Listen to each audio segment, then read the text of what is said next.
India and Bharat.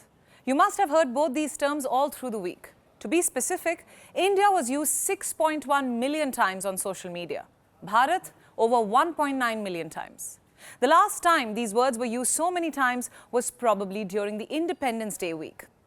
But in the last few days, they were used for different reasons. You may already know. Hello and welcome to GravitasPlus. I'm Priyanka Sharma. There were talks that India's name may change to Bharat, but India has always been Bharat. Both the names have been used interchangeably. It has only been a matter of choice, context, and cadence. So where do both these names come from? Let's go back in time. Bharat is a Sanskrit word. It is derived from the root bhru, which means to provide for, to be maintained, or the one who protects. The roots of Bharat trace back to Puranic literature. The Puranas describe Bharat as the land between the sea in the south and the abode of snow in the north. However, the most popular mythology behind the name goes back to the time of the great emperor Bharat. The lore says he was the ruler of the whole subcontinent, that he conquered all of the country and united it into a single rule, which was named after him as Bharat Varsh. This was about Bharat. What about India? This name comes from the river Indus. The river flows through Tibet, Jammu and Kashmir, and then Pakistan. The Greeks and Iranians added their own flavor. They called the land to the east of the river Indus Hindos or Indos. And over the passage of time, it ended up being called India. India and Bharat are not the only historical names. There is also Jambudvipa, Nabhivars, Aryavart. But Hindustan is the most famous out of all. Now this was the history. Now let's talk about the law. On September 17th in 1949, there was a Constituent Assembly debate. Article 1 of the Constitution was read out. It said, India, that is Bharat, is a union of states, and soon a division arose among the members. Quite a few of them opposed the use of the name India. They saw it as a reminder of the colonial past. They wanted to rephrase the article. Some suggested using Bharat, or in the English language, India. Others vouched for Bharat, known as India, also in foreign countries. And some just wanted Bharat Varsh and nothing else.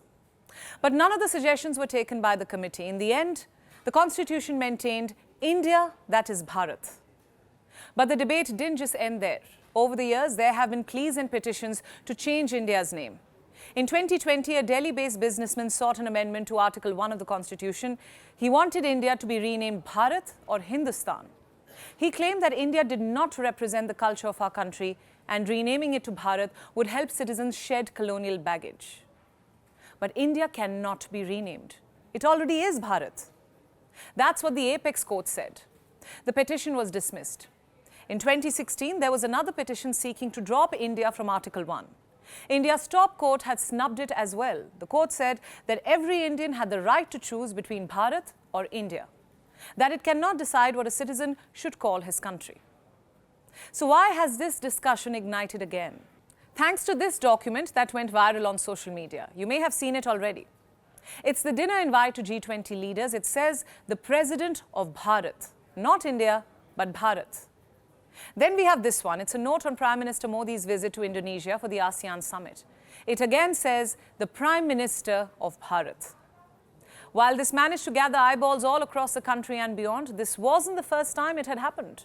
The previous incident had gone unnoticed by most. In August, Prime Minister Modi attended the BRICS summit in South Africa. He also visited Greece thereafter. The government notification for his visits also referred to him as the Prime Minister of Bharat.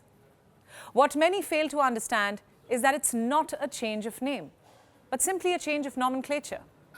So how will calling India Bharat change things for you and me? First, formal communications. I just told you about the government documents.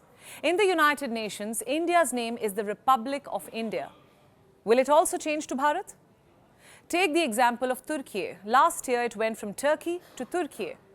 You see, Turkey is more traditional to the country. Turkey was an anglicized version. The United Nations officially recognized the new name, and now at the UN, the country is called Turkey. So if Bharat becomes the norm, it would trigger a chain reaction. For instance, what would happen to the domain names of Indian websites? .in is a top-level domain name for India. It signifies a website's association with the country. It is used by all top-level websites in the country. This includes the government, military, banks, academic institutions. So will the domain name for all these websites have to be changed? If yes, then what would it be? Many potential options for Bharat are already taken by other countries. .bh belongs to Bahrain, .br to Brazil, .bt for Bhutan, .bd for Bangladesh. So what do we have left for Bharat? What about Indian sports teams? What will they be called? Team India or Team Bharat? On your scoreboards, will it say IND or BHA? Here's another question. If Bharat becomes the norm, what about educational institutes like the Indian Institute of Technology, the All India Institute of Medical Sciences, the Indian Institute of Science, the Indian Institute of Management? Would we expect corporates to follow suit? Would Amazon India become Amazon Bharat? What about Google India, Microsoft India, Apple India? Would these business giants named after India also hop on the trend? What happens to Indian Oil, Air India, Indigo? Let's not forget, if you watch a match with English commentary, you will hear Indian players.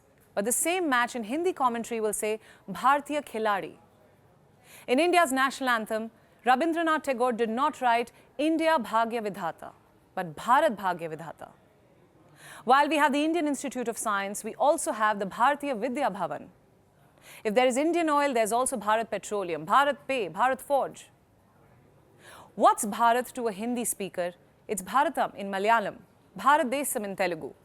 Some languages spoken in India don't have a word for Bharat, so they simply stick to India. Then we have political parties. Many have been named after India, but they have always called themselves Indian. Be it the Indian National Congress or the Communist Party of India, many have also used the word Bharatiya, such as the Bharatiya Janata Party, the Bharatiya Jansangh. However, in July, more than 24 Indian opposition parties formed an alliance. They christened themselves as India, not Bharatiya or Indian, but India itself. Now, there is a difference between India and Indian. Never have any political parties or coalitions claimed the mantle of India before. The timing of this India versus Bharat debate cannot be ignored. But let's leave politics to politicians. India and Bharat are not just names.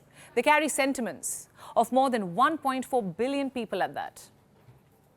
So where does that leave us? It's your choice what you want to call your country. It's backed by the Constitution.